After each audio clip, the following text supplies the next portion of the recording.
دلوقتي جمعتكم مع حلقة جديدة من بودكاست حياة الروح مع أروى متولي.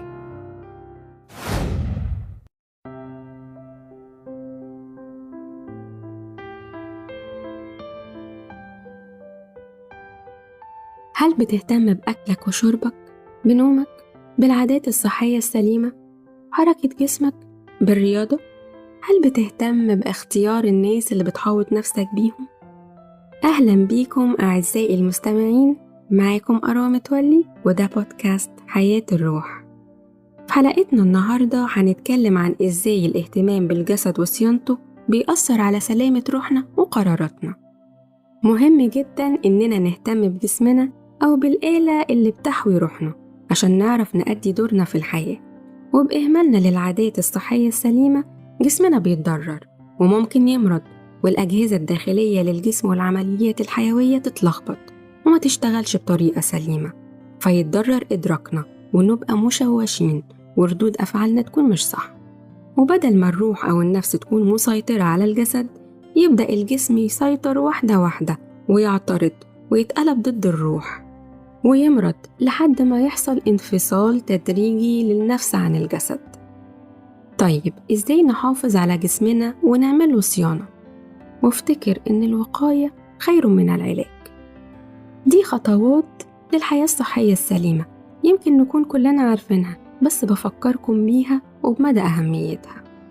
دايما راقب وزنك بطريقة دورية، أسبوعية أو شهرية. ابعد عن الأكل الغير مفيد والمضر زي اللحوم المصنعة والسكريات والملح والدقيق. كل خضروات كتير واهتم بالفاكهة، وحاول تاخد النسبة اللي محتاجها جسمك من بروتين ودهون وكربوهيدرات واللي بيطلق عليها ماكرونيوترينتس. وبرضو اهتم بالمايكرونيوترينتس اللي هي المعادن والفيتامينات، وممكن تاخدها برضو من الخضار والفاكهة ومن السابلمنتس. المهم ان انت تاخد احتياج جسمك اليومي.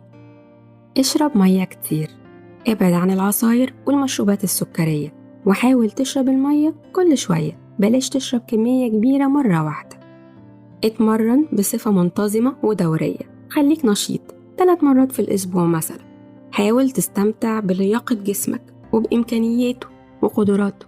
حاول تمشي في الهواء الطلق وسط زرع لو تقدر. بالرياضة انت مش بس بتفيد جسمك وبتحافظ على وزنك وشكلك، انت بتفيد روحك، لأن لما بتتمرن الجسم بيفرز كيميكلز زي الاندورفين والسيروتونين اللي بيحسن من المود، وبتقلل الإحساس بالعزلة والوحدة لو بتتمرن في جيم أو مع جروب. خد قسط كافي من النوم بالليل، وحاول تفرق بين الكواليتي بتاعت النوم والكوانتيتي أو عدد ساعات النوم. حاول تنام بدري وعدد ساعات معقول من 7 ل 8 ساعات. ابعد عن السجاير والكحوليات. اهتم بالنظافة الشخصية واستنشق كل ما هو جميل من زهور وزرع وفواكه، وابعد عن الدخان والكيماويات وعوادم السيارات.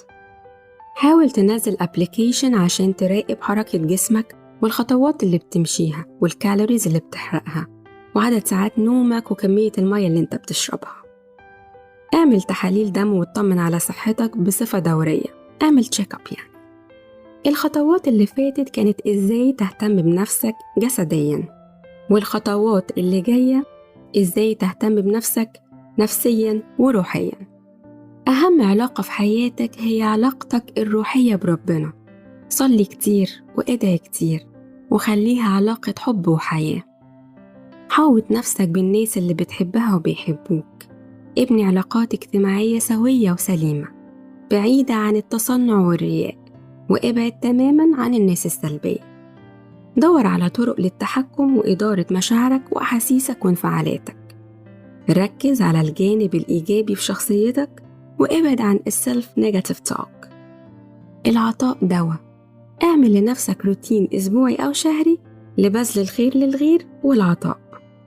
حافظ على الهيلثي لايف ستايل بحفاظك على جسمك وتحكمك فيه من مدخلات تفيده ومن حاجات غير مادية زي المشاعر والأحاسيس والأفكار الإيجابية. انت كده بتساعد نفسك روحيا وجسديا عشان تواجه الدنيا بمصاعبها وتعمل دورك اللي عشانه انت جيت. وبكده نكون وصلنا لآخر حلقتنا.